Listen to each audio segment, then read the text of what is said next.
అందరు ఒక్కపారే పైసల కోసానికి బ్యాంకుకు వస్తే తిప్పలైతదని ఏడబడితే ఆడనే తీసుకునేటట్టు ఏటీఎం సౌలతులు వేసినాయి బ్యాంకులు.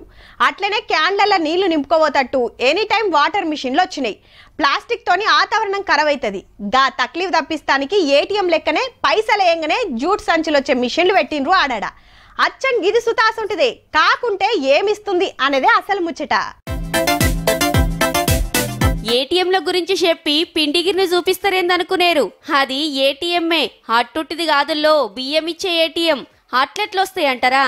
మొదలు ఏటీఎంల నంబర్ కొట్టి ఓకే అనంగానే వడ్లు పట్టిస్తే మిల్లులకెళ్లి బియ్యం వస్తున్నట్టే బియ్యం వస్తూనే ఉంటాయి. ఒడిశా రాష్ట్రం భువనేశ్వర్లో మొన్న శుక్రవారం నాడే లోకల్ మంత్రి సారు చాలు చేసిండు గీ మిషన్ని. దేశంలోనే ఫస్ట్ రైస్ ఏటీఎం ఇదే. అయితే 25 కిలోల బియ్యం దాకానే ఇట్లా రేషన్ కార్డ్ నంబర్ కొడితే వస్తాయి. అంతకు మించి కావాలంటే వివరాలన్నీ నింపి ఏలిముద్ర వేయాల్సిందే. అగో అన్న మొదలు సంచిని ఇట్లా స్టాండ్ గట్టి పెట్టి మిషన్ కింద పెట్టి అటెంకి వివరాలు కొట్టంగానే బియ్యం పోస్తూనే ఉన్నది మిషన్ని. రేషన్ దుకాణాల కాడ లైన్లు కట్టే తిప్పలు లేకుండా మళ్ళా డీలర్ సాటుంగా బియ్యం అమ్ముకోకుండా ఖతర్నాక్ హిక్మత్ చేసింది ఒడిశా సర్కార్. మొదలు ఒక్కటి తెరిసిర్రు. ఇది ఎట్లా పనిచేస్తుందో చూసి అటెంక రాష్ట్రం అంతటా ఇదే ఉపాయం చేస్తారట. మా తాన సక్సెస్ అయితే దేశం అంతా 1 నేషన్ 1 రేషన్ పథకం కింద గిసొంటి సౌలత్ చేస్తే పబ్లిక్ తిప్పల దప్పుతుంది అనుకొచ్చిండు మంత్రి గారు.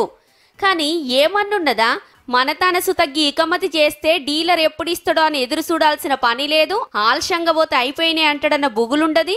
అద్దిరిపోయింది కదా ఐడియా.